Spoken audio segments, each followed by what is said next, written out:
Hey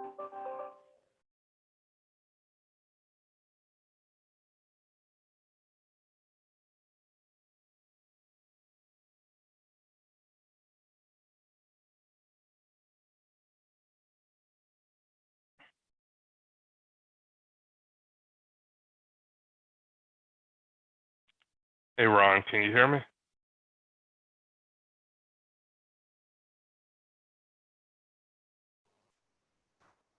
Yeah, I can hear you, Rashard. How you doing? All right, I'm doing great.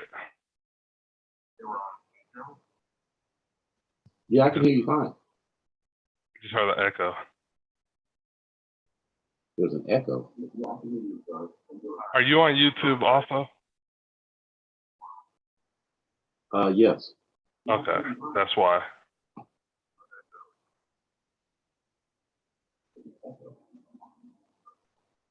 What about now? Um, Hold on, What let me. about now? No, I don't hear it now. Okay, that's what it was. I just turned off the speaker on the YouTube part. Okay.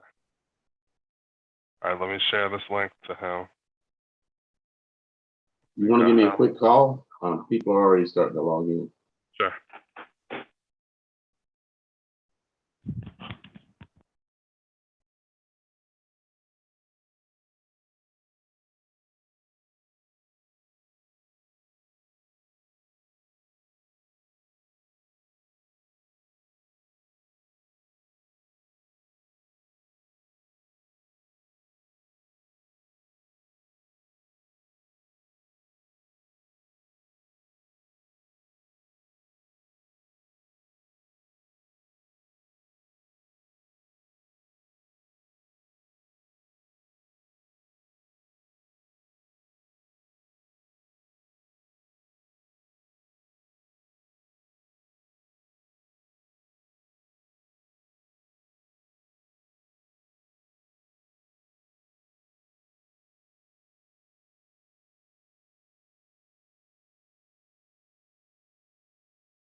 Chile, we heard gunshots.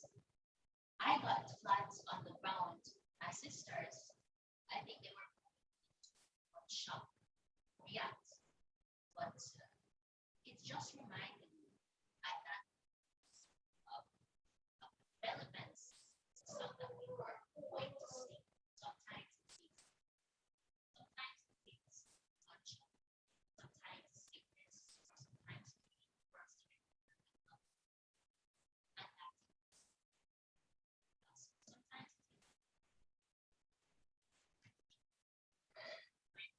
it's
Good evening, everyone.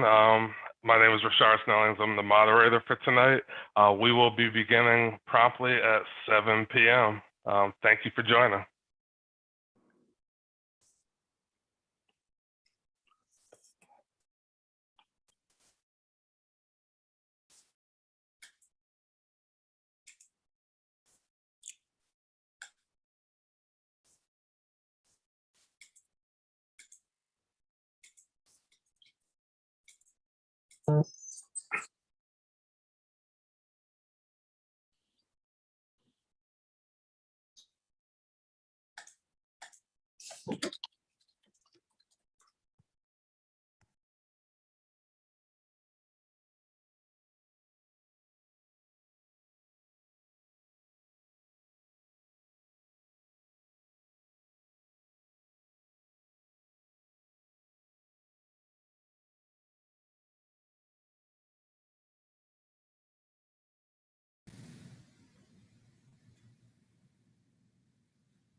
So what's your resolution?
Hello, everyone.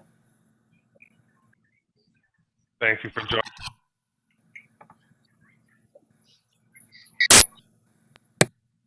Thank you for joining. Are you able to hear me? Yes. All Can right. you hear me okay? I hear you great. Thank you. We'll be starting in about a minute.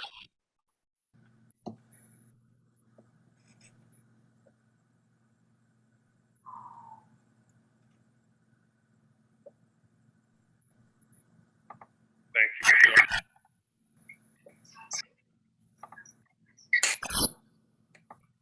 Thank you for joining. Yes. All right. I hear you We got a little feedback from your YouTube playback there. starting in about a minute.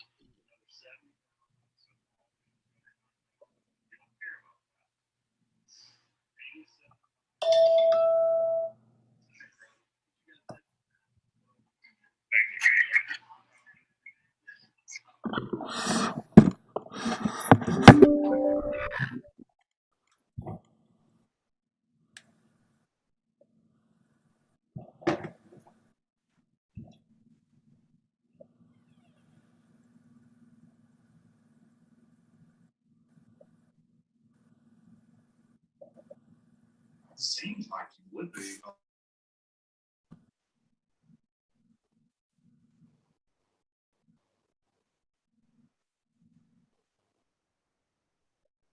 All right, it is approximately 7 p.m. and I'd like to get started. I'd like to, on behalf of the South Fulton Coalition, we would like to welcome our City of South Fulton mayoral candidate, Councilman Khalid Kamal. Now, I just wanted to tell you a little bit about the South Fulton Coalition. Our mission, the mission of the South Fulton Coalition, is to implement action programs for the continued improvement, accountability, and integrity of the city of South Fulton government and its elected officials. We focus on the areas to educate, disseminate information, and engage For sure. City of South Fulton residents, to advocate on behalf of City of South Fulton residents, interact with our leadership, and to ensure community-driven input into decision-making, and to provide financial support to causes that promote our mission and benefit our community. Now, at this time, I would like to turn it over to Ron Booth for the opening prayer. Thank you, Richard. Heavenly Father, we thank you for this another opportunity to come before your presence. We thank you for the ability to come together virtually for this town hall meeting. And Lord, we pray that you'll bless us with a great dialogue and positive attitudes all around. Lord, please keep us free of any satanic or demonic attack. And please bless all in attendance today, especially our candidate. And we ask that you'll also bless the city of South Fulton. And it's in Jesus' name that we pray. Amen. Thank you. All right, now at this time, I would like to just remind everybody that you can ask after the candidate makes his opening remarks. He will have 10 minutes to make those opening.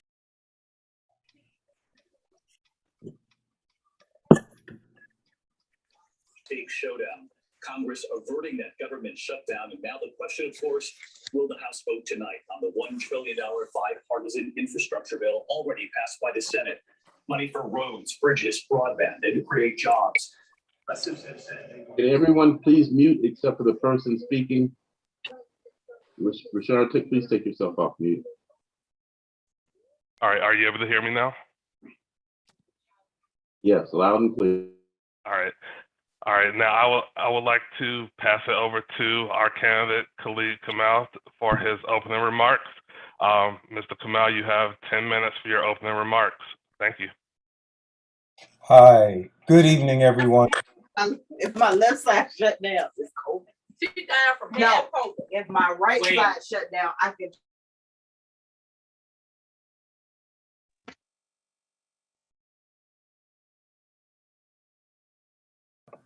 Now I am unmuted. My name is Khalid. I am a candidate for mayor. I was born and raised here in the city of South Fulton. I am the only person that was born and raised running for mayor that was born and raised in the city of South Fulton. First, I just want to provide a few points of clarity. After seeing the candidate forums that South Fulton Coalition did for city council races, I think that there was some confusion that all of the candidates would be here tonight. But I believe, and please correct me if I'm wrong, Mr. Snellings, that South Fulton Coalition will be interviewing each mayoral candidate separately. That is correct. Okay. So again, my name is Khalid. I'm going to go through a few slides. I am a Generation X candidate. I know some people think that I'm a millennial. I will actually be turning 45 next week. So I am that in-between generation that, knows how to use technology, but also believes that we should be sending out paper newsletters. I grew up using the card catalog and the Dewey Decimal System, but I am still young enough to work Zoom and TikTok and IG and all of those things. So you can find information about my campaign if you have a smartphone and you click that, you take a picture of that QR code. All the information for my website, donations, as well as all of my social media will come up. And with that, if I can share my screen, I would like to talk a little bit about the city of South Fulton.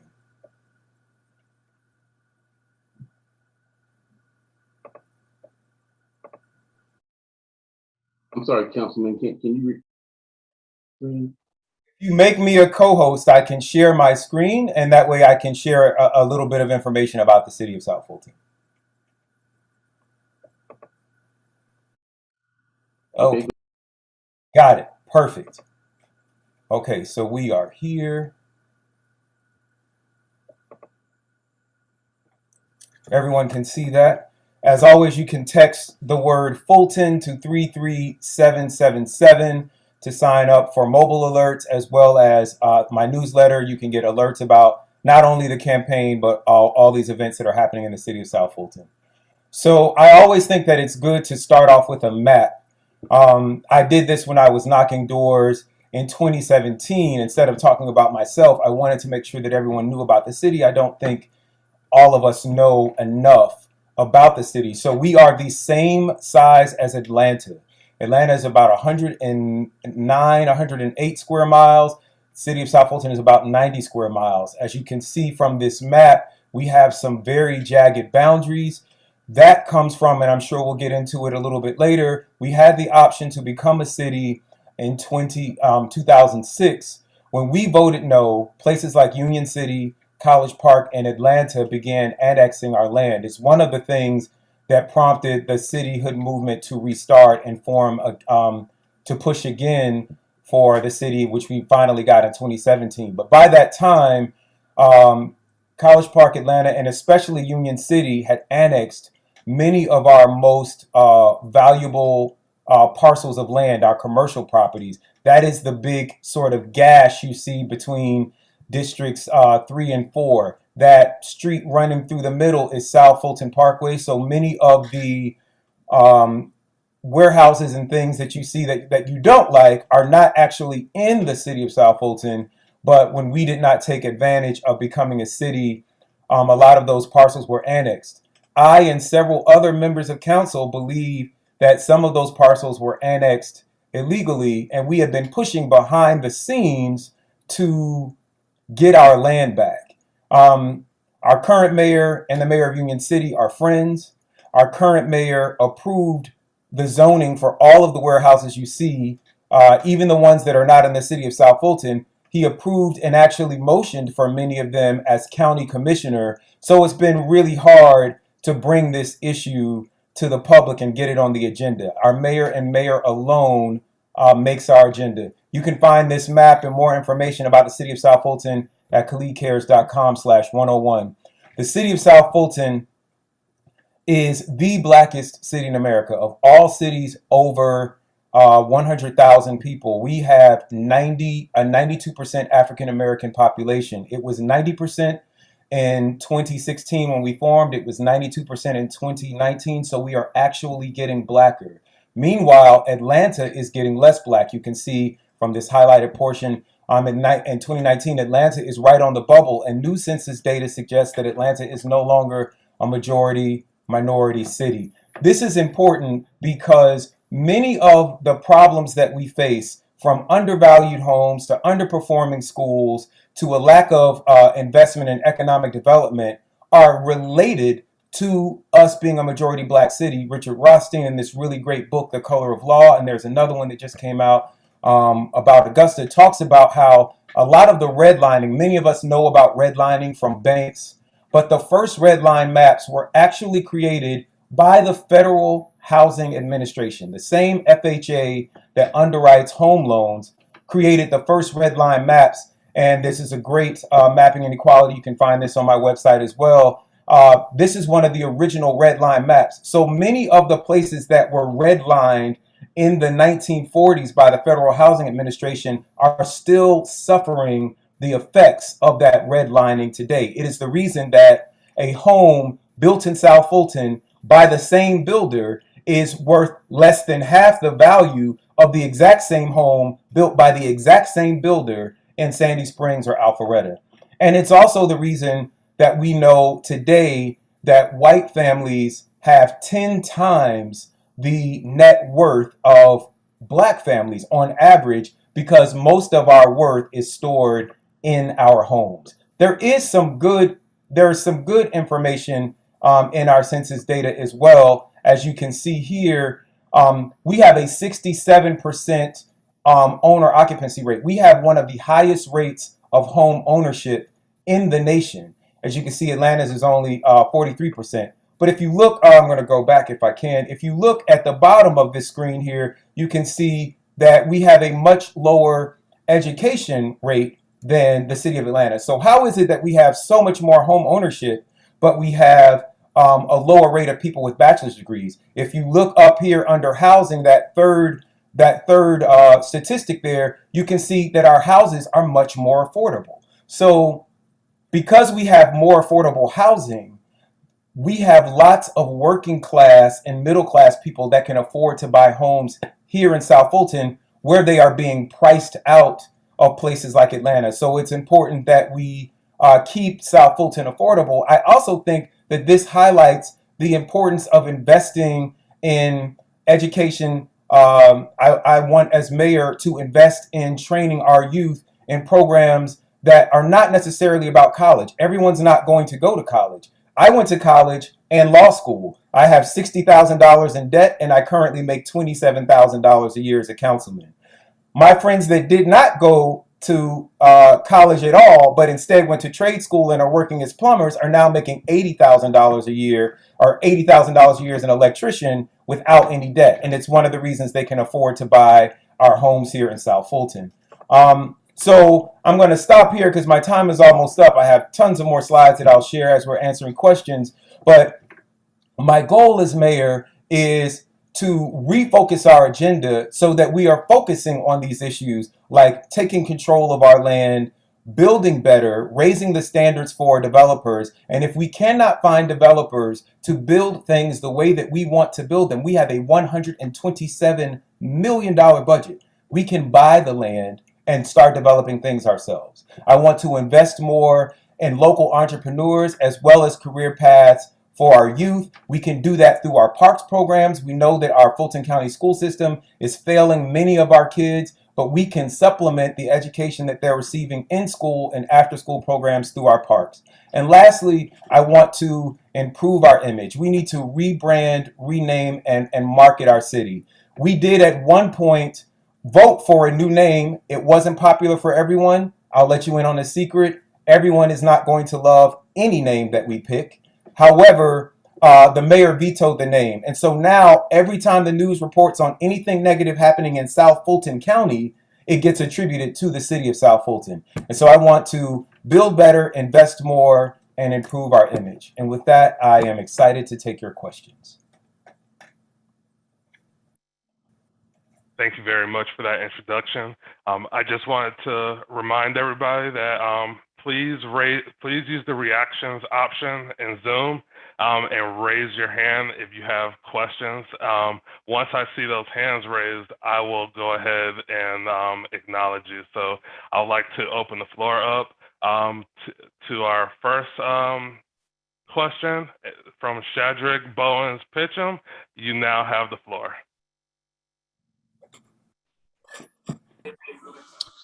Hi, everybody. I hope you can hear me. I'm on my cell phone. One night I was driving down Old National near Creel Road. I live in the Heritage Park community, and it was like pitch dark. And there was a young man on a wheelchair in the middle of the road because we don't have any sidewalks in that area. And it was extreme. I mean, it was so sad. I'm only 39 years old. I'm a male. You know, it almost brought me to tears to see him riding in the middle of the, in the middle of the road because there are no sidewalks. Are there any plans to improve that area in terms of making the area more walkable? Yes. So happy to talk about that. This perfect. So currently we are spending more than 30% of our budget on police and less than 1% on economic development. I continually say we cannot police our way to prosperity. You should know that we used to, when we were transferring from the county to the city, we were owed millions of dollars in money to finish our sidewalks. The mayor has not fought for that money. Instead, he has been fighting about Wolf Creek. He and other council members are fighting to bring over Wolf Creek. Amphitheaters are nice, but almost no municipal amphitheater in the country makes money. Wolf Creek has never made money.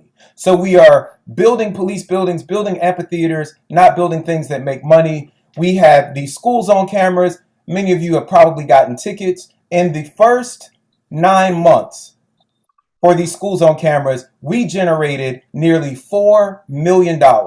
And the first thing that we bought with that money was a police tank. People will argue about whether or not this is a tank. Looks like a tank to me. So we have a $360,000 tank, but we don't have one street sweeper in the city. So what I did is I created a pedestrian safety fund. You see these sidewalks here. What I've done is created a pedestrian safety fund to take 1/4 of that money. I wanted to take all of the money, but I couldn't get 4 votes to take all of the speed camera money. So we are going to use 25% of the budget, which is over $1 million, to install crosswalks and speed bumps in neighborhoods throughout the city of South Fulton. Additionally, I have been pushing in many 30 seconds remaining.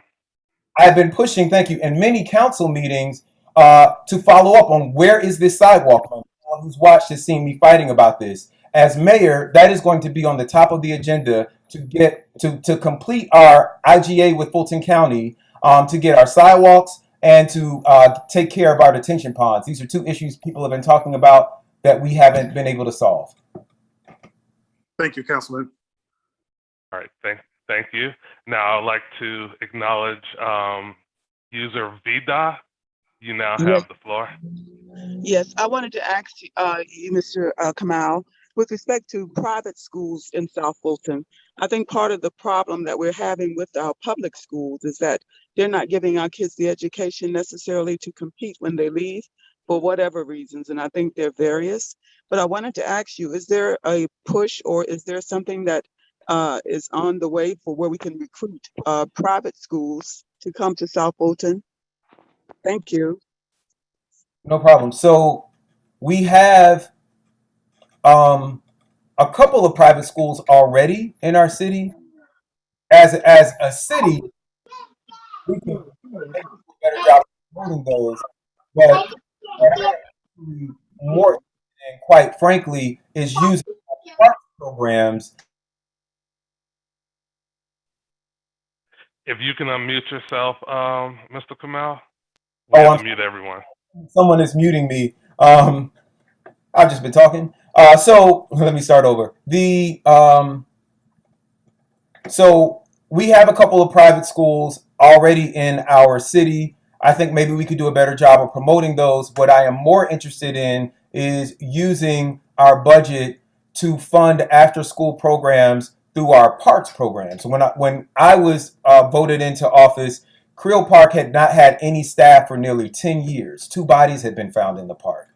So I actually moved my office into Creel Park so that I could open and close the gates, staff the building, get a computer lab refurbished, and get internet service in those parks. So we have those things now. We have 2 programs that I'm really proud of that we've had in Creel Park. One is Transforming Youth, where we actually teach children 8 to 12 to start their own businesses. They started a t-shirt business, so they learned marketing, they learned accounting, how to keep track of everything, and logistics, how to order the t-shirts and print and get them mailed out. The second program is called Future Seekers. So they teach, it is a STEM-based program, so they supplement the program, and that's for kids of all ages, all grade levels through 12th grade. They supplement the science, technology, engineering, and math that they are learning in their current school environments, and they have programs like robotics and coding. So what I would like to do is see a push to have those in every park citywide, so that we could help actually raise the scores, not just for people who can afford private school for their kids, but for all of our youth. All right, thank you for that. Now our next question comes from someone has their hand raised and they're just under Zoom user. So if that's you, if you can unmute yourself and just announce your name.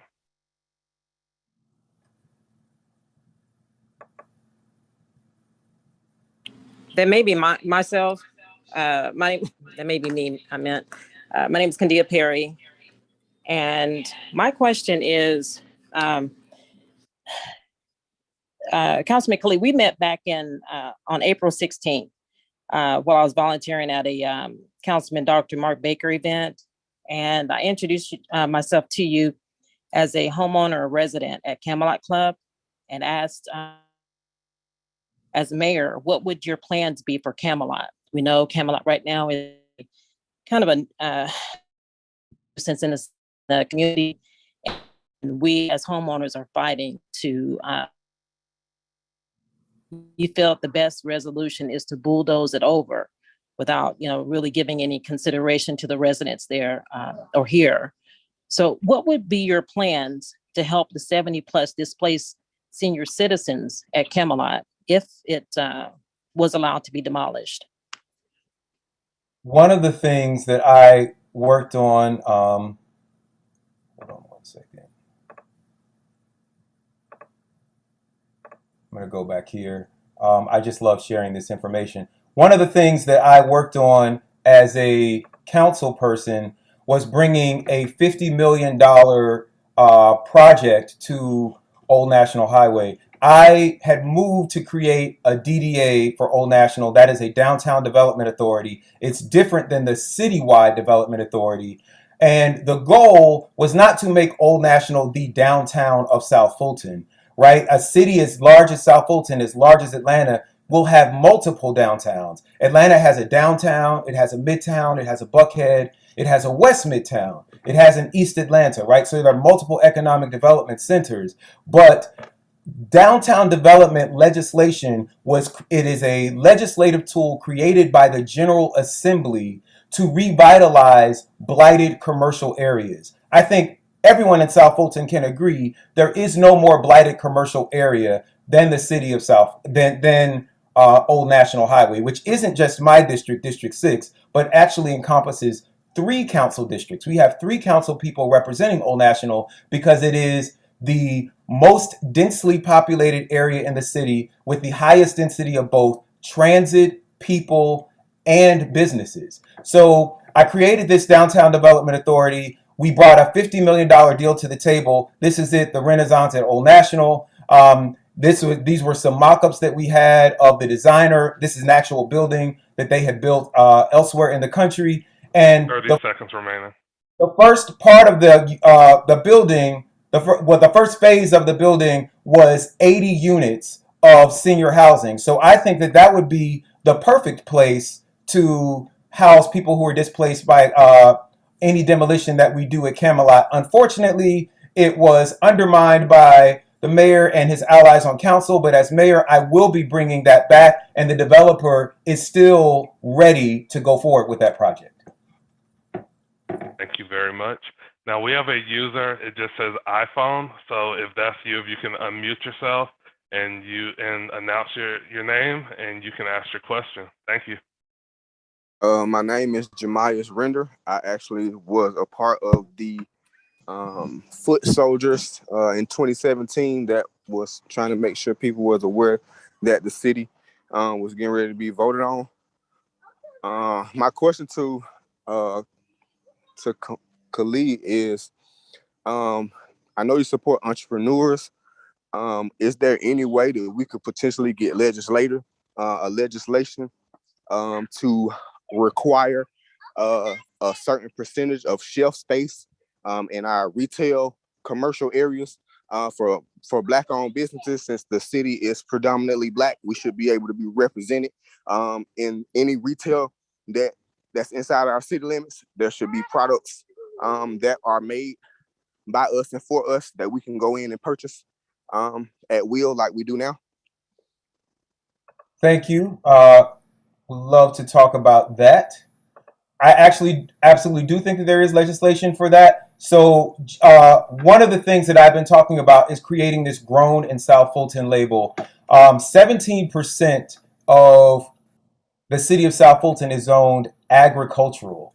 That is a large percentage of land for an urban area. We actually have 9 working farms here in the city of South Fulton. Some of them are Black-owned farms. When we created our alcohol ordinance, I ensured that we altered our alcohol ordinance to allow people who grow wine or have vineyards to sell their alcohol on site so that we could create a wine tourist industry here in the city of South Fulton. If we subsidize the 9 farms that we we would be able to grow enough produce with grown in South Fulton labels to supply at least 2 grocery stores in our city. This is a proclamation that we actually just gave to yesterday to Miss Kendall Ray Johnson. She's 6 years old. She's the youngest certified farmer in the state of Georgia.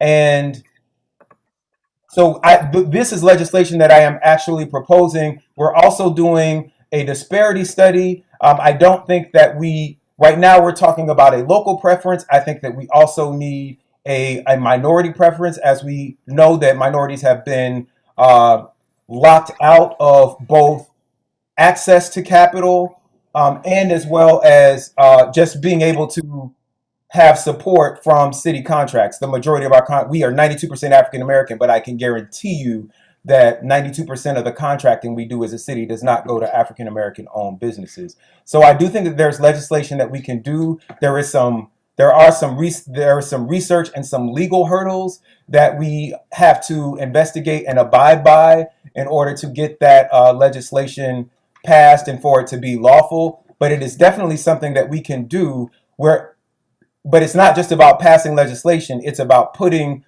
money behind the legislation to support local and minority-owned businesses not just to give them access. 30 seconds remaining.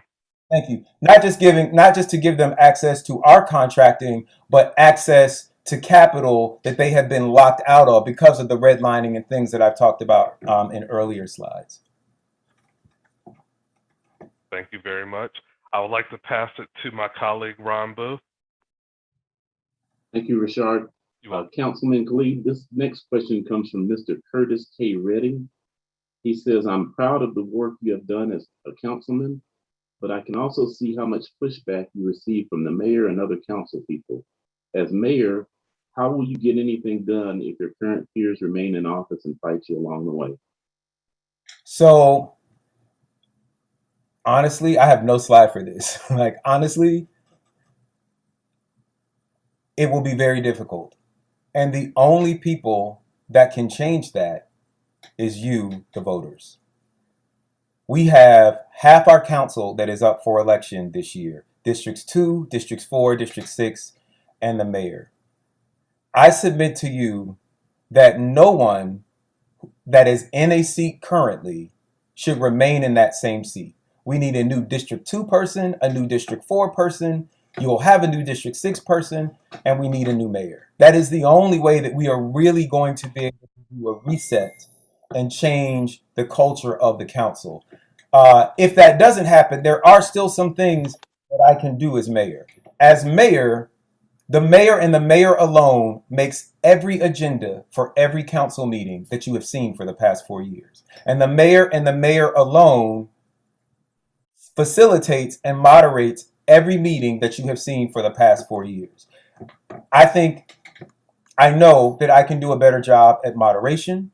I will not have favorites on council. I will prioritize principles over people and issues over emotions. And so that is a commitment that I will make to you. One of the things that I will do as mayor is we have 12 months in the year. We have 12 council meetings.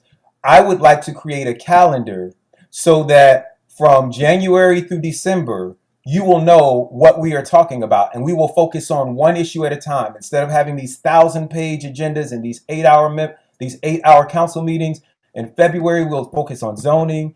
In March we'll focus on policing, and April we'll focus on economic development. Whatever that calendar is, I will make it with council. People will know months in advance, so you all can submit your ideas as well. And the level of interactivity that I think that I have. 30 seconds remaining. Thank you. The level of interactivity that I have shown in the way that I conduct my own meetings in town halls, I will also translate into our council meetings. So I will bring the public in. I will need you all to help hold us accountable. And that starts October 12th with early voting, when you help me bring in not only a new mayor, but a new council. Thank you very much. I would like to acknowledge Simone Rolock. You have the floor. Thank you. Please unmute Hi, yourself. Hi, Councilman Khalid. I have a question. I'm part of a nonprofit commissioned by Love that's in the city of South Fulton, and it's a collective group of us, and we pour into a lot of people in the city, even in the community that we stay in right now, which is South Hills, which is but Bethsaida and Old National. We minister to people, we feed the homeless, we have counseling sessions, we do small classes of agricultural information for the youth. Do you guys have any money set apart for smaller nonprofits in the city, or is there a way to partner with you all to make the nonprofit grow so it could benefit more people and we can reach out to more people and the youth? Because we really focus on the children and informing them how to grow their own food, how to, even in the space that they have, it could be an apartment. We want to make sure that people are more educated, and especially younger people. And I just wanted to know if you guys have any intention on doing that.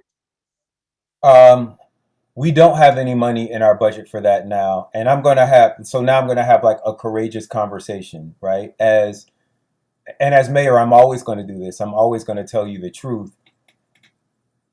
Our city is 3 times the size of Sandy Springs, right? We're 100 square miles. We have a $100 million budget. It sounds like a lot, but it's actually a third of the budget of Sandy Springs. So per resident, the city of Sandy Springs can spend more than 3 times as much on each resident.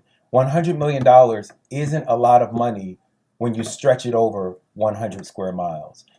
This is one of the reasons I am always asking on council, are the things that we are buying, do they create new revenue streams for the city?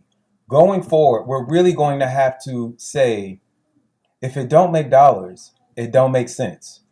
And we need to reevaluate, or we need to evaluate all programs. So even if we are evaluating a nonprofit program like yours, we would have to say, is this program just giving out aid, or is it moving people from aid to self-sufficiency so that they can be contributing members to the society? The programs that I've talked about in terms of our after-school programs, in terms of these Grown in South Fulton labels and these things like that, these are creating entrepreneurs and creating new businesses that can expand our tax base.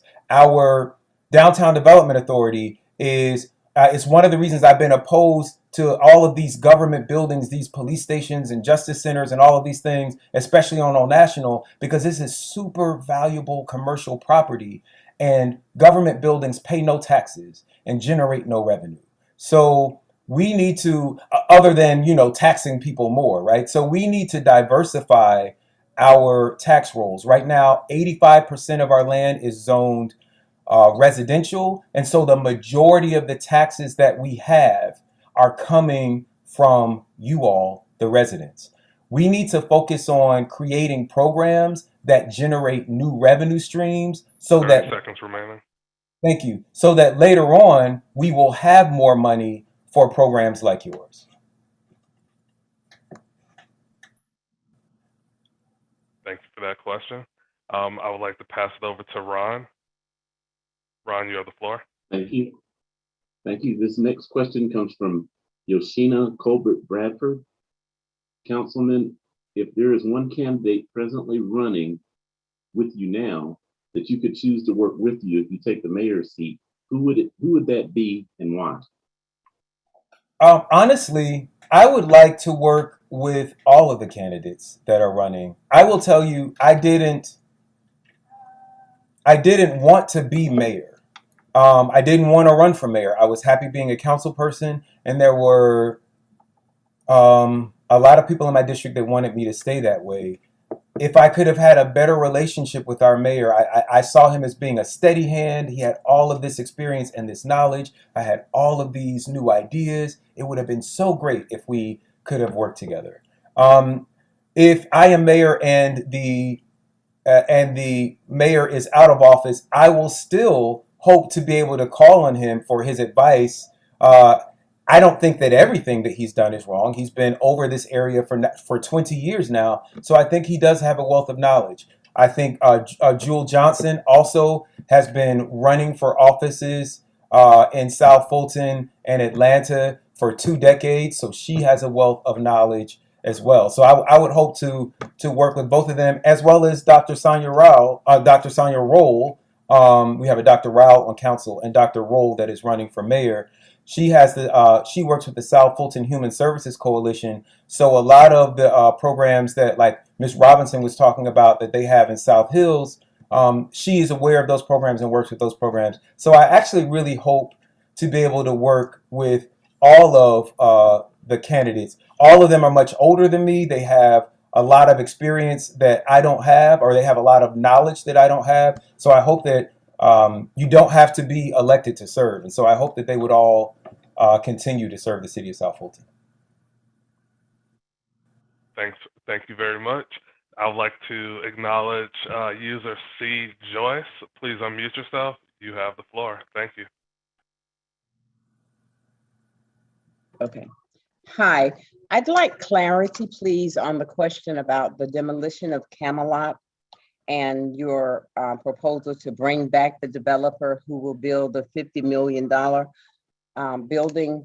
And you said that the residents of Camelot could be relocated there.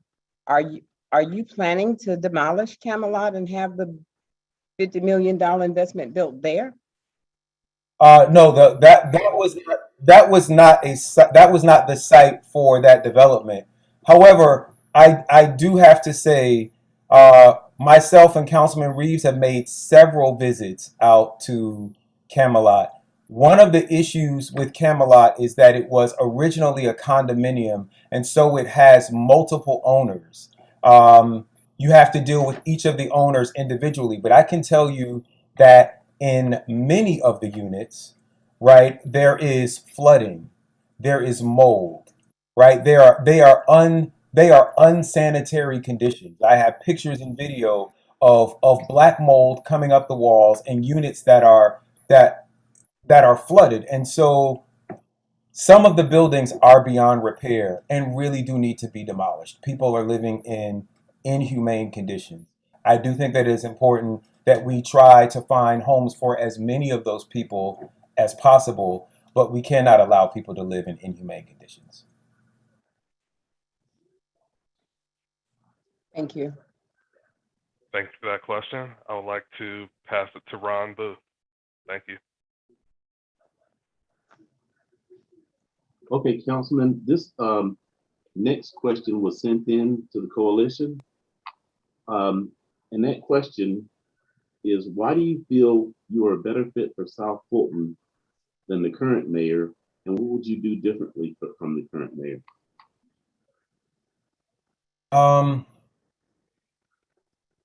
I think that I'm a better fit, number one, because I just have new ideas. I think that it is time for us to have new ideas and vision. South Fulton County has been led by the same people for over 20 years. We've had our mayor was a county commissioner for 15 years before he was a mayor for 4 years. Not just at the mayor level. We have many of the same state reps and same state senators have been representing this area. You cannot continue doing the same thing and expecting different results.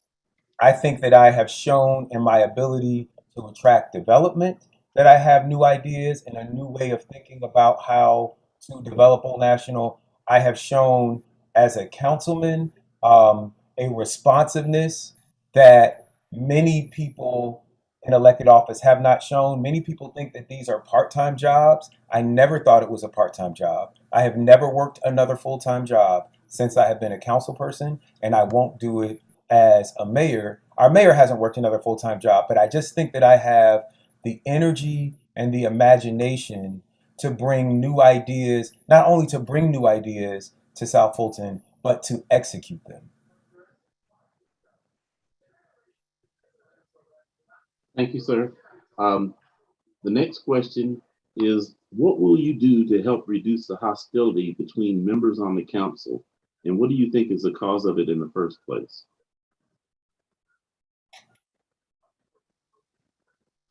I'm never going to lie to you. Our mayor plays favorites. I don't think that it is helpful. And we haven't done a good job at team building. In 2018, shortly before the pandemic, we went up to Canton. We regularly visit other cities to find out how they're doing government. And one of the mayor of Canton told us they have a 5-member council, told us that once a month, the mayor invited all of council to his house for dinner. And they would sit and talk, not about politics, but just get to know each other as council people. Our mayor made a commitment to do that. I have never been to the mayor's house for dinner. And the majority of other council people haven't either. Again, the first thing that can be done is what you all can do.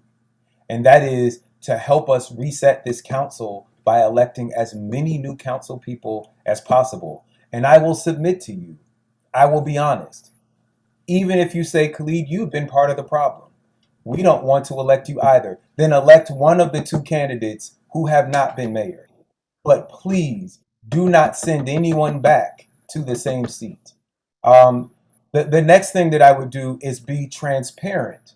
I think that we've had a lack of transparency in this playing of favorites. There have been development deals discussed for my council district where developers have sat down with the mayor and I wasn't included. Other council members from other council districts were included in meetings about development in my district. So that sort of playing of favorites, that sort of lack of transparency, I think has led to a lot of the infighting that we've had on council. Anyone who gets my newsletters can see that I spend a lot of time being as transparent as possible in everything that is happening. And so I think that continued transparency, that continued commitment to transparency, that continued commitment to honesty and collaboration. There have been many times where we've had events in the city of South Fulton where I didn't hold the event in District 6, I held it in District 3 or in District 7 to invite the entire city and all of the council people to attend. And so that is the kind of ethos that I will continue as mayor. Thank you, sir. And there's a quick follow-up question from Yoshina, and then I'll turn it back to you, Richard. The question is, how much money do the warehouses generate? So the warehouses are not in our city. They generate no money for us. They do generate millions in revenue. I don't know the exact figures because I'm not a council person in those cities, but I can tell you that it is clear that Union City made a decision, or at least the mayor of Union City made a decision that their economic development strategy was going to be the warehouse hub. It makes sense. We're near the airport. There's need for warehouses and logistics, although I hear that a lot of the warehouses are sitting empty. But the money that they've gotten from warehouses, they've used for signage and street lights and sidewalks and parks. They are very clever about putting the warehouses at the edge of their city, in our city, and keeping them away from their downtown or their residential areas. And they've gotten a lot of money to improve the quality of life for their residents from those warehouses. So I don't have an exact figure, but they are very profitable for Union City. Thank you, sir. And I'm sorry. And if you visit a Union City park, you can see where the money is going. Thank you for that question. I would like to pass it over to the user for Herbert's iPhone. If you could just announce your name and unmute yourself and ask your question, you have the floor. Thank you. Hi, can you hear me? Yes. Okay. I live in the Woodside Hills subdivision, and we have a couple of problems. First, we have a couple of houses that are being purchased by companies that are now renting out the homes. And for the most part, the people that they're renting out to are very, they're very nice. But we are starting to have problems with them renting out to several people that are living in the homes that are riding through our communities, actually 50, 60 miles an hour racing up and down Wallace Road. And we've had this problem now for about a year. We've been calling the police. We now have a ring and we're working on getting it situated, but we're still having that problem. Our other problem is a mixed use community that they want to build in the back of our subdivision. We can't go to Camp Creek because it's so busy. You could hardly get in the Publix. We have a new Publix. And now they want to put a mixed use community down here right behind our subdivision. I'd like to know what you would do about the renting out of the homes that is causing some of the problems we're having. We have 2 handicapped kids that live in our subdivision. And how do you feel about another mixed use community right at Campbellton Road at that intersection where the new Publix is? So first, let me say I am familiar with Wallace Road. As I said, I was born and raised in the city of South Fulton, and when my parents brought me home from Piedmont Hospital, our first home was on Skyview Drive off of Wallace Road. So I have fond memories of that area.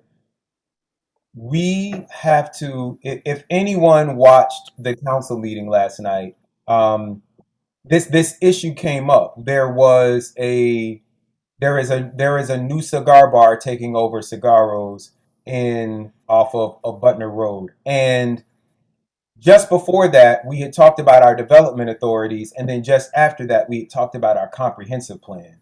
All of these things affect one another, and we've got to start thinking interdisciplinarily about the decisions that we're making. We cannot just make a decision that favors a subdivision because those are the people that are in our faces right now. The Census Bureau estimates that in the next 3 to 5 years, over 1 million people will be moving to the Atlanta metro area. We've got to figure out where we are going to put them, and we need to figure out which areas we are going to build up for density and which areas we are going to keep less dense. I cannot tell you specifically what my idea or my thought is for your one subdivision or that one intersection until we look at a map comprehensively and think comprehensively about where we're going to put people. Okay, Google. One of the problems that we've had as a council is that everyone just fights for what's best for their district, and we've got to really think about. Okay, Google, council. I'm sorry, is that my time or is that someone else talking? No, you have 30 seconds remaining. So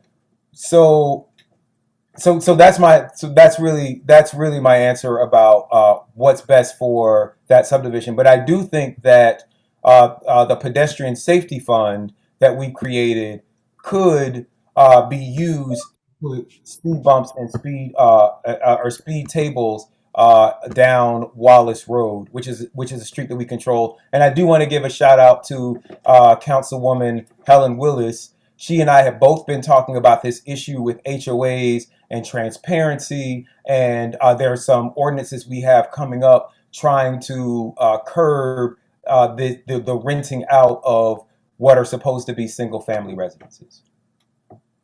Thank you for that, Clint. Thank you for that response. Now, we have 10 minutes left, and we have quite a few questions. Do you have a hard stop at 8 o'clock, or can you continue on? I can continue. All right, thank you for that. Now, I would like to acknowledge the person as Zoom user. Please unmute your microphone and announce yourself, and you may ask your question. Thank you. All right, Councilman Khalid, again, this is Kandia Perry.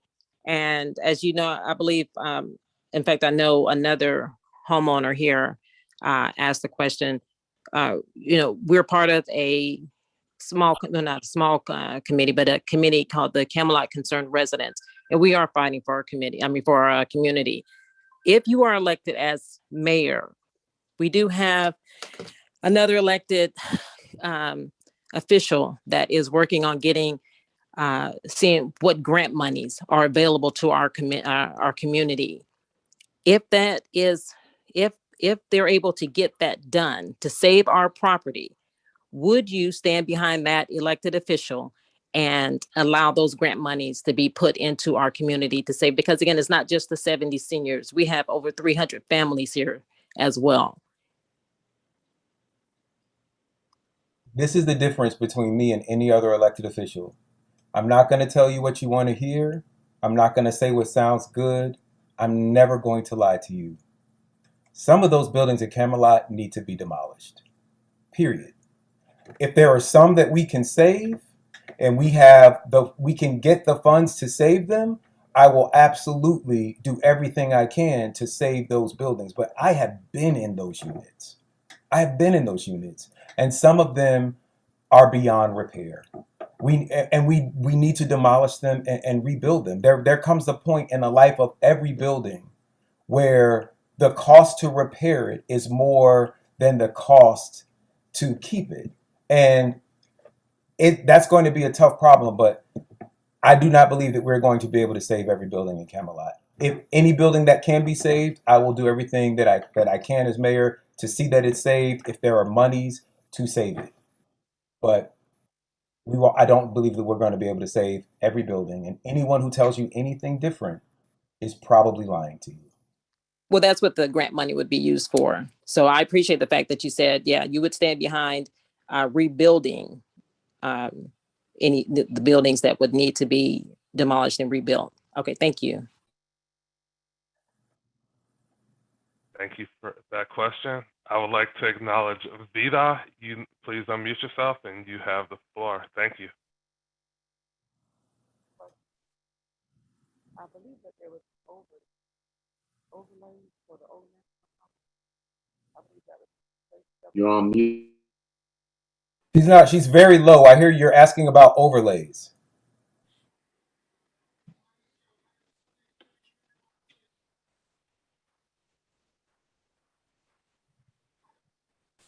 Now you're muted.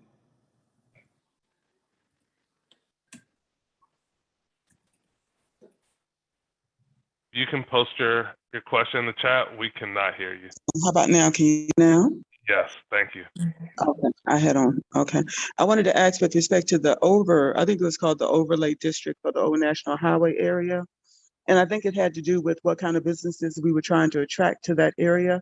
Because I see a lot of blighted businesses on Old National Highway, as well as property managers who don't keep their property clean, who don't clean up the parking lots and make sure that the place is clean and safe. I was wondering if that overlay is still in place, or if not, if there's a plan to put something like that in place with respect to businesses on Old National Highway. Yes. So I'm going to do a little political education here again. You can find this at khalidcares.com/economy. This is Old National's overlay district. We hadn't updated it until we updated it this year.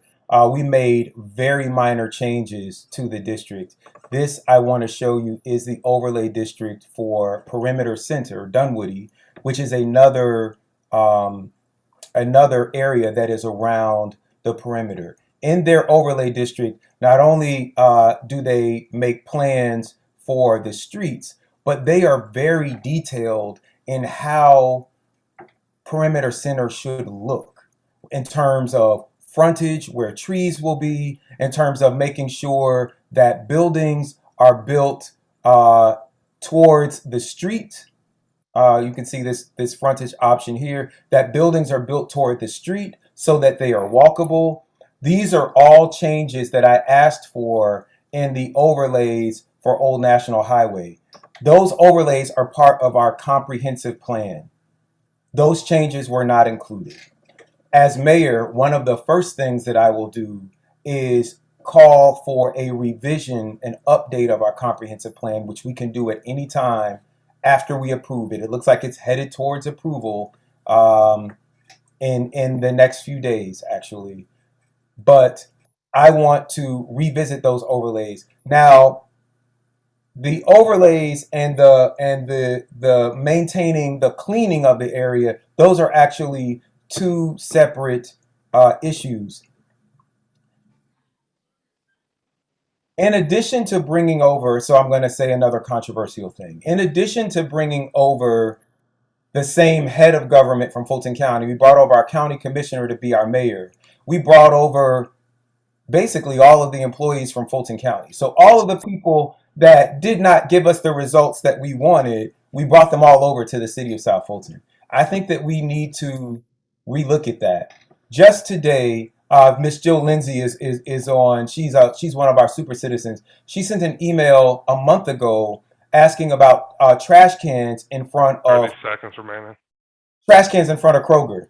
Turned out nobody could figure out who the trash cans were. Marta was like, it's not our trash cans. They moved their bus stop so they wouldn't have to take responsibility for them. Kroger were like, they're not our trash cans. The city were like, they're not our trash cans. So the city official was like, well, we'll just remove the trash cans. That doesn't solve the issue. Where will people put their trash? They'll put it on the streets. So we need to have people in office, not just a mayor and council, but we need to have staff people that are proactive and solution focused. I think that currently we have too many people in our city that can tell you everything that we can't do and why we can't do it, and not enough people that are focused on what we can do and finding ways to do what it is that our citizens ask. And so that is one of the things that is going to be at the top of my agenda, not just for Trashional National, but for a lot of our city services and departments. Thank you. I would like to acknowledge Yoshina Colbert Bradford. You have the floor. Thank you. Hey, thank you. Good evening. How are you? How are you? Great. My question is about affordable housing. What is affordable housing? And when will we be able to have that in South Fulton? How can we have a plan for affordable housing in South Fulton? So I want to go back to this.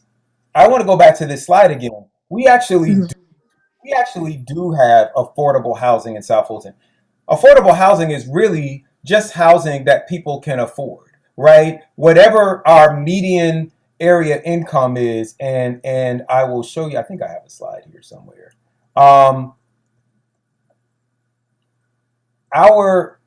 not going to find it now. Our median area income is actually a little bit higher than the city of Atlanta's. And as I said, our home ownership rates are higher than the city of Atlanta's. But, and as you can see here in this particular slide, our monthly costs for both rent and for mortgages are lower. So we have housing that is affordable. I think that we need to be intentional about making sure that we keep housing affordable.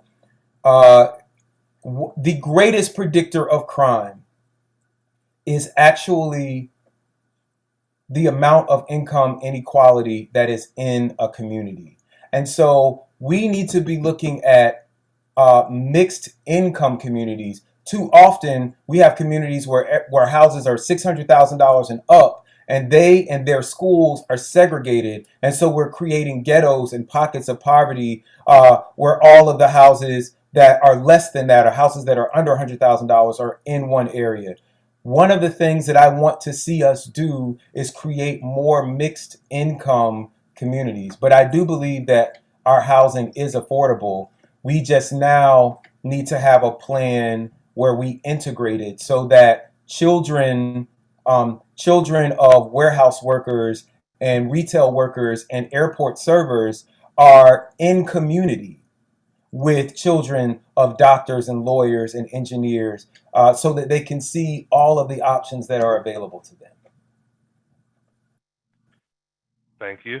I would like to acknowledge Shadrick Bowens Pitcham. You have the floor. Thank you. Hi, Councilman. Thanks for this opportunity again. What are some progressive things that you plan on doing in the city that will make South Fulton more attractive to people outside of the city wanting to move in? Oh my goodness, thank you so much for this question.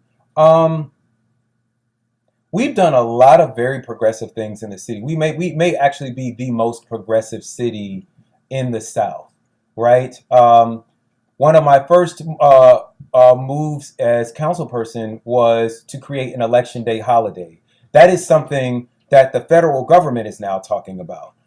We made Juneteenth a holiday before President Biden and the federal government made it a holiday. We raised our wages for city workers to $15 an hour. Councilmen like Mark Baker have put forth resolutions to eliminate Columbus Day in favor of Indigenous Peoples Day. That's what we'll be celebrating on Monday before early voting starts. And they're just a host of other things that we have been doing. We don't hear about them a lot because why can't we say these things? If the mayor doesn't propose them, they don't get promoted in the media. And we as council people work our own channels, right, to try and get them promoted. There is a misconception that it's really just part of a crabs in a bucket mentality, right? If I get a shine or positive attention in the media, then then I am somehow competing with you. But really, our entire city wins, no matter who is putting forth these resolutions. Many of these resolutions were initially vetoed by our mayor. I think that if we did a better job, when Sandusky, Ohio made Election Day a holiday, it was covered by the New York Times. They did it 2 years after I originally wrote the bill that was vetoed, and then a year after we actually got it passed by council. So a lot of these things, they sound maybe superficial, but these are the kinds of things that get attention for our city and put our city on the map. One of the reasons that I talk about our city being the blackest city in America is because for the past 20 years, we've been trying to issue tax breaks and trying to entice people with all of these traditional ways of bringing businesses to our communities. Our top 3 employers in the city, after all of these good things are happening in South Fulton and all of these marketing and promotion campaigns that we've had under the county and under the city, our top 3 employers are, in this order, I believe, Walmart, a Bank of America call center off of Flat Shoals Road, and World Changers Church. Those are our 3 largest employers. So when I talk about us being the blackest city in America, I want us to reach out not only to minority-owned businesses and to become 30 seconds remaining. in the same way that Silicon Valley has become an incubator for tech startups. We can do that with black tech companies. But I also want to say to all of these companies like Nike and all of these other companies that market to minorities, and particularly to African American community, you have a 92% African American community, one exit from the world's busiest airport. If you are marketing to black communities your products, there is no better place to test them out and then get the successful products to market than a 92% African American city, one exit from the world's busiest airport. And so that is my strategy to get people excited and get people coming to the city of South Fulton. Thank you. I would like to acknowledge Melissa Patterson. You have the floor. Please unmute yourself. Good evening. Thank you. I have a 2-part question. I want to revisit the builders building in subdivision, single home subdivisions. Would you push for zoning to prevent that from happening moving forward? And then the other part, you mentioned sweepers in the, you would rather purchase a sweeper instead of the vehicle that they purchased for the police. How would you, with the sweeper, combat the issue that we have in South Fulton of trash? I think the perception when you come into our area off of exit 66 through Union City, you're stopping at the light with trash, and it goes all up and down Flesh Shows, and it's all up and down Old National. It's depressing, to be quite honest. And so those two things, the trash, how would you combat that? And how would you input the sweeper to, fix the problem? And then second, the zoning, would you push to zone to stop these I am in a new development, and just within the last 2 years, we've had 32 homes built for rental, and we've had more issues in our area since that has happened. So those are the two biggest things for me, and I'm wondering how you would address those things. Okay, so I'll start with the latter first, and let you know that actually last 2 nights ago in our council meeting, we just passed an ordinance to ban those sorts of rental subdivisions. So we can't retroactively apply any law. That's Article 1 of the state constitution of Georgia. But going forward, we have passed an ordinance that actually bans rental subdivisions. So you will be happy to know that. The second issue about the street sweepers. How many of you know that the city of South Fulton doesn't actually have a public works department? We have about 3 to 5 public works employees, but we outsource our public works department. So we brought over everybody else from Fulton County, all of the department heads, all of the 6-figure salary earners. When we got to our public works department, which was our, they were the lowest paid people in our city. They were the last people to come over. Instead of bringing them over, we voted to outsource to this private company now known as Jacobs. I fought that. As mayor, I want to commission a study to see whether or not that was a good idea. We are currently paying over $12 million to a private company a year to provide public works services. I'm not sure that we are getting the best bang for our buck doing it that way. And if we are, it may just be that we need to spend more on our public works budget. One of the reasons that I called to create the Downtown Development Authority for Old National, as well as the Citywide Development Authority. So I brought the idea of development authorities. One thing that I do a lot is I go to all of these different conferences. I'll be going to one next week, trying to see what the best practices are and what innovative new ideas are happening in cities across America, right? And development authorities can help create business districts that are self-taxing, particularly a downtown development authority. And those, if you go to a place like Buckhead or Midtown, in addition to what Atlanta spends on its public works, 30 seconds remaining. Thank you, and its street sweepers, these Midtown business associations and these Buckhead coalitions, they put additional money on top of that for cleaning on top of that regular cleaning. So we are not, I want you to know that we do not litter more than anyone else in any other community. We just spend less money on cleaning up. And that is, we need to put more money towards our public works department and hire some full-time public works staff, workers, not department heads and managers, but actual people who will get out on the street and do that work. Thank you. I would like to pass it to my colleague, Ron. Thank you, Richard. Councilman, this question comes from Nikki Conyers Williams.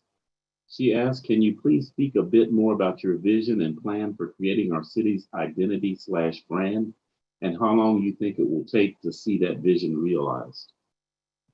Yes. There's so many things. So, it's like, I want to do this immediately. I want to do this immediately. But one of the things that I really want to do is go back to rethinking about our city's name and picking a name and picking a brand that is in alignment with the heritage of this 92% African American city. I'm going to show you. This is our current city seal. The way we ended up with this seal is when we were all sworn in on May 1st, it was actually April 29th. I think it was like a Sunday. When we were sworn into office in 2017, we needed a seal for the program. One of the mayor's friends drew us this seal, and then without any vote, it became the official city seal of the city of South Fulton. We thought, Councilman Baker and I thought it didn't represent the heritage of this 92% African American city. So we added a couple of things to the seal. We added some aunts. We added this motto, Kushi Jakalia. We become a city for self-determination, right? And so we wanted to add these African elements to our city. A lot of us were inspired by the movie Black Panther and realized that we had a real life Wakanda here in the city of South Fulton. Now, some people will say, "Oh, you talk about this so much, it's going to offend people, it's going to scare away people." So I have a couple of responses to that. This is the official city seal of Duluth. This is actually the new city seal. This isn't what Duluth city seal looked like until I think like 2009. In the city seal are tufts of cotton. Now they have a history being like a trading depot, but for some people this is offensive. No one on that city council, which is all white at the time, there was no conversation about that, right? They did it. It was part of their history. It's what they did. I believe that we can do the same thing. And then I want to talk about next month will be Gay Pride Month here in Atlanta. There is a pride parade. If none of you have ever been, I encourage you to go. It's a lot of fun. But the city of Atlanta shuts down Peachtree Street, their main artery, for the entire day so that the LGBT community, which is only a fraction of the city of Atlanta, can celebrate being a part of that community. They have sections. There are like 20 sections, A, B, C, D. It goes, down the alphabet. Every Fortune 500 company in America that is in the city of Atlanta pays tens of thousands of dollars to be in that A and B section at the front of the parade. Delta, Coca-Cola, Home Depot, right? So there's no reason where they go marching is to Peachtree Street. At the corner of 10th and Piedmont, and this isn't just for Pride, you can go there now and see this, there is a rainbow-colored crosswalk. So if every other community can celebrate who they are and be proud of who they are, why is there always a problem when African Americans decide we want to be proud of who we are? This is the city of Sewanee City Hall. They also had a history of a rail depot, and this is supposed to acknowledge their history as a rail depot. And so that some of the steel that is in this building is like reclaimed railroad tracks. But they made a decision to have a modern city hall that doesn't look like your traditional city hall. I actually, for those of you all who grew up in the 80s like me, I think it looks like the Super Friends, like the Justice League building. I have said, if they can do that, why could we not have a city hall that is a pyramid that becomes a tourist destination, right, in the center of our city? So these are the kinds of ideas that I have of rebranding. Instead of running from the fact that we are the blackest city in America, I think that we need to lean into it. Anytime you are 30 seconds remaining. Thank you. Anytime you are the first of something or the most of something, you have a unique opportunity to position yourself. Many people on this Zoom and in our city came to Atlanta for a Freaknik or a July 4th barbecue or for college, and they saw all of these successful African Americans. For years, Atlanta was at the top of every Black enterprise and ebony list of the best place for African Americans to live, to raise a family, to do business. Obviously, a city that's no longer even majority African American, many of the of what we associate with the Black Mecca, from Candy from the Real Housewives that I went to high school with, to the Honorable John Lewis, rest in peace. Those people actually live in the city of South Fulton. We need to be taking up that mantle and rebranding ourselves to be the most exciting place for Africans in America, in the world, to be.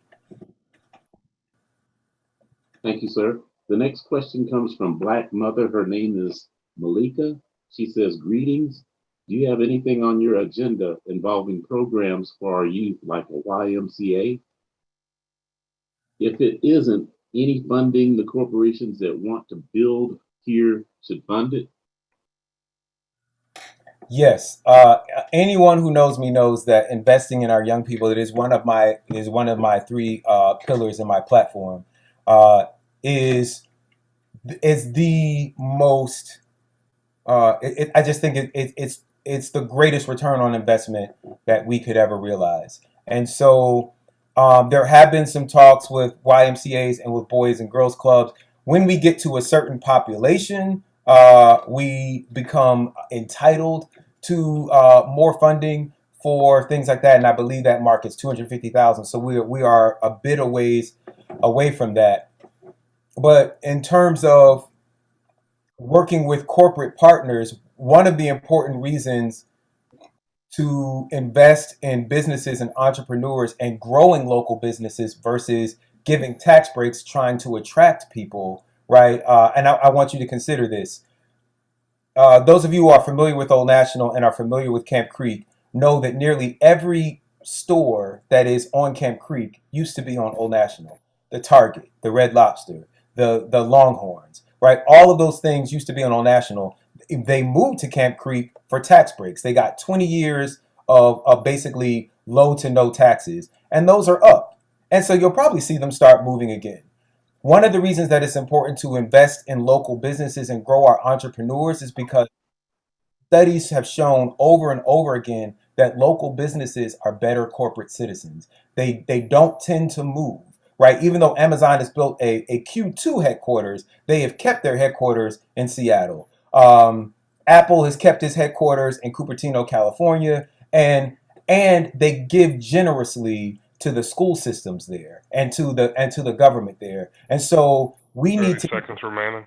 Thank you. We need to be thinking about how to create our Apple, our Google, and our next big thing, because those are going to be the corporations that are going to be the best partners in building for our youth. And then even beyond that, once we have increased our revenue streams, is so important. I just got to keep saying it again. If it don't make dollars, it don't make sense.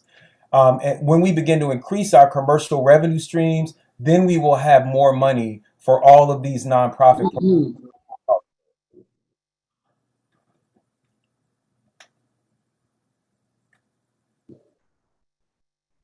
Thank you, sir. The next question comes from Alicia Rivera. Is there a plan for social services and nonprofits to collectively work with the city, a coalition of sorts, to help residents in need to progress? So again, we do have this South Fulton Human Services Coalition, and I think that we could do a better job coordinating with them, and perhaps even put that on the agenda. But again, we have a very tight budget until I'm not going to lie to you, until we can increase this budget, there's very little assistance that we can give. We're still trying to get all our streets paved and get sidewalks, in places. So we've got to do that part first. Sorry. Thank you, sir. This next question is, will you prioritize naming the city? Yes. So once again, and I'm going to share my screen again. If you go to South Fulton 101 at KhalidCares.com. That is this page. You will see a lot of this information that I've been talking about with the city. But one of the things that I talk about one of the things that is mentioned here is renaming our renaming our city. So we did actually vote to rename our city, and we did actually vote to rename our city. Every member of council voted for the name Renaissance over 2 rounds of voting. I know a lot of people don't like that name. I do not intend to bring that name back. I think we need a name that is more in line with our African heritage. But yes, I will be moving to rename the city. And um, one of the things that we will have to call on is for our state reps to allow the elected officials to pick that name and the citizens to pick that name. We've had a lot of interference from our state representatives. I think that if they want to run the city, then they need to put their names on the ballot and just run for city council. But that name change is a charter change that we would have to make. It can be city initiated, and I will be looking to do that as soon as possible in 2022. Thank you, sir. And there's one more question, and I'll turn it back over to Richard, but I do need to let you know, and we'll send you a copy of the chat because there's a lot of positive comments for you in there. Even one person said they vote for you. A lot of impressive, awesome, let's do it type comments. So I thought you'd want to know that.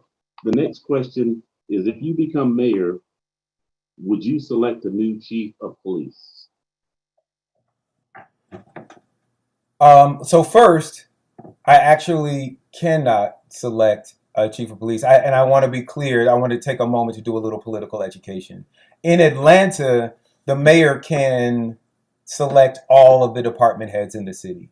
In our city council, the mayor can appoint, subject to the approval of council, 4 positions. Our judge, currently 4 positions. Our judge, our chief financial officer, our city manager, and our city clerk. Our city manager picks our police chief. So I don't have the power to do that. I will tell you that we just passed in the Tuesday meeting a study. There is a group called the Center for Policing Equity. They have been working with over 40 cities around the country for several years now, and they've been able to reduce use of force complaints from citizens, as well as officer-related injuries, on-the-job injuries from officers. So I do want to look at re-examining our entire police department and how it's set up. Right now, the police are the only people that are on call 24 hours a day. If there's domestic violence, if there is truancy happening, all of these social problems, they are the only people who are required to answer the phone and show up. I do believe that we need to have a separate office of public safety that deals with those social issues and allow our police just to respond to crime. I believe that we need to work more on solving crimes than buying equipment and buying buildings. I'm not sure that the chief and I will see eye to eye on that. So once the people make their decision, then we'll have to look at that. I don't have any intentions of replacing the police chief, but I do have every intention of reimagining how we do policing here. Thank you, sir. Back to you. Thank you. I just wanted to check to make sure you're still okay to stay on. We have a couple more questions that have came up. Yes, if we could stop at 8:30, there are going to be many more forums. As always, people can text Fulton to 33777. We're going to be continuing this conversation. There is another forum Monday the 11th, October the 11th, October the 14th, and I think a few more forums as well. All right. There's a question that was sent to me in the chat. Are there ways to remove our subdivisions out of the city of South Fulton? None of us voted to be part of this city. The map looks gerrymandered. What do you have to say for that? I'm going to tell you the truth. You can opt to annex your house into the next city if you live on the city line. So let's say, I don't know, let's say your house is here and someone else's house is here and the Union City line is here. You cannot annex into Union City or whatever the next. We'll use another city. I don't know. There are a lot of people who are upset with Union City now. Atlanta, right? You cannot annex into Atlanta until this house annexes into Atlanta, and then if they annex into Atlanta, you can annex into Atlanta. So that is an option, and I believe that everyone has the right to be wherever it is that they choose to be. I will tell you that the city of South Fulton has much lower taxes than Atlanta. We have lower crime than Atlanta. Our school system outperforms Atlanta's school system. Right now, it's actually one of the reasons that the cityhood movement restarted again, was because in 2014, 2015, some city Atlanta officials began to like annex in places like Guilford Forest and Loch Lomond, because they had gentrified Atlanta so much, they had allowed Atlanta to become so gentrified, they realized that they needed black voters to stay in office. So they started annexing in all of these Southwest neighborhoods. And a lot of concerned citizens in the Cascades who did not want to go into Atlanta public schools, which had just been through this huge cheating scandal, fought to create this city, right, so that they could stay in Fulton County schools. But it is absolutely an option. However, I believe that as mayor, we will create a city that you will want to be a part of. So I would ask you, if it's something that you're thinking about, hold off for one more year.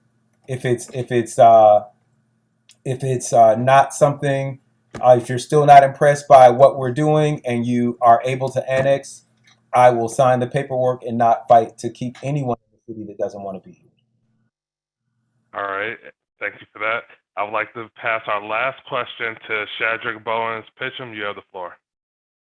Thanks again. I keep asking questions because I've only been in the city for 8 months. I'm originally from Detroit, and in Detroit, there's a lot of city services that are offered. And I know that Detroit was originally built for like 2 million people, but so far I've spent $400 on like bulk trash, like, just getting rid of things like junk in my house, boxes when we moved in, things like that. $240 a year on like trash pickup. And then we have to pay extra for recycling. And that basically adds up to like $790 per month on just trash. I mean, not month, per year on just trash. I think it would make more sense to roll some of that money into the city in taxes. And I'm not saying that taxes should be raised, but people get scared of that.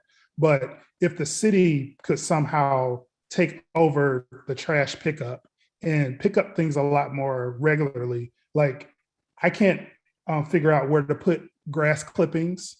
I can't figure out where to put leaves. If I cut down, trees, where does all of this stuff go? And does the city have any like plans to expand, helping out the citizens with those kind of things?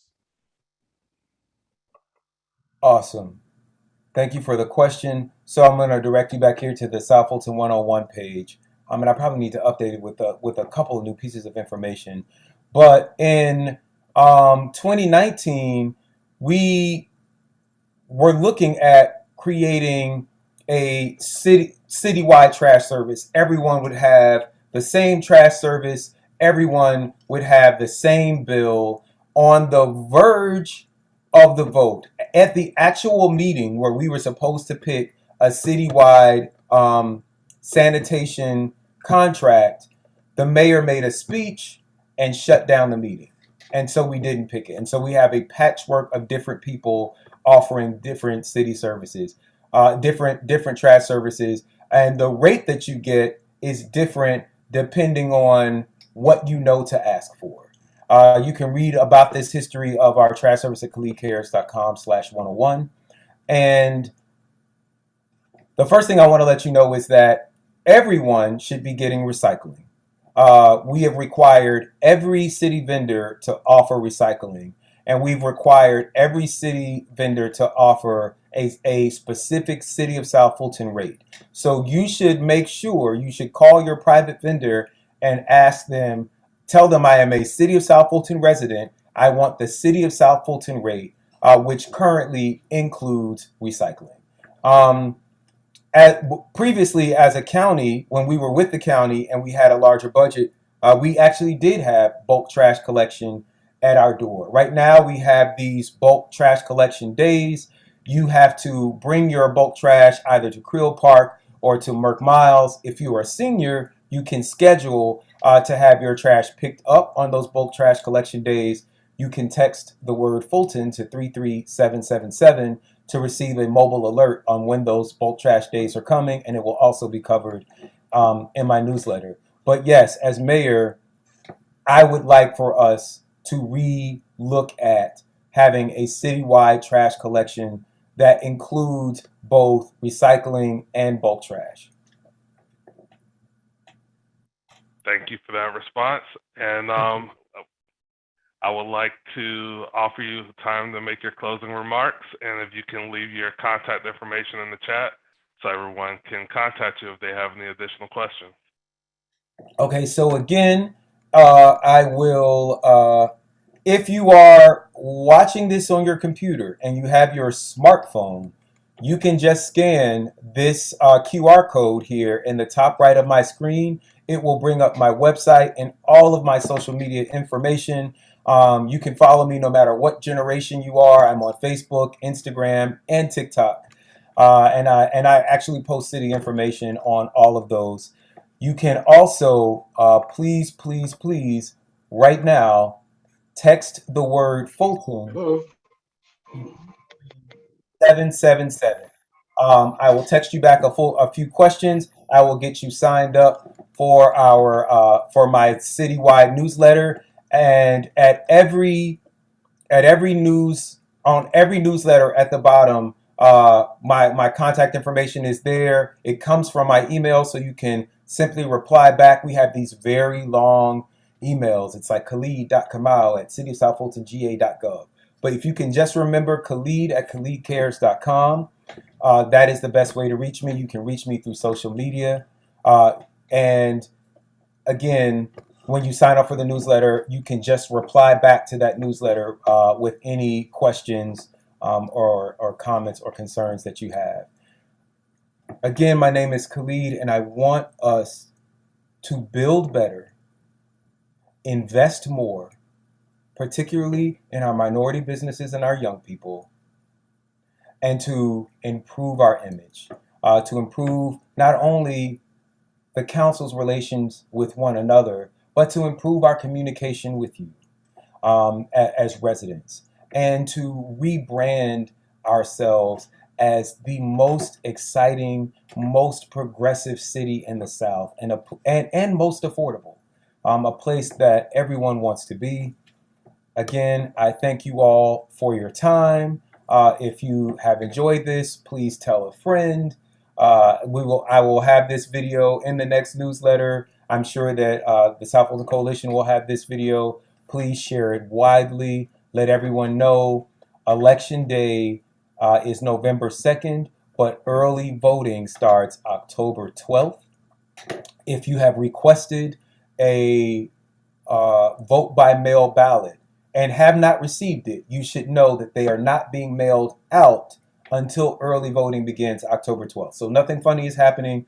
The week of October 12th, you'll start receiving those ballots in the mail. You can find out where to vote early and where to drop off those ballots at khalidcares.com/vote, or just simply by joining for these mobile alerts and following in these newsletters. Thank you all so much for taking this time.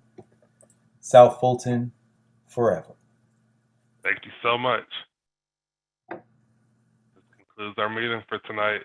We will have 3 town halls next week. On October 5th, we will be featuring the District 6 candidates for City Council. On October the 6th, we will be having candidate Jewel Johnson, and on October 7th, we will be having the current mayor, Bill Edwards. Thank you for your time, and please visit the SouthFultonCoalition.com website, and you can get the links to all of these meetings. Thank you so much for joining. Have a good night.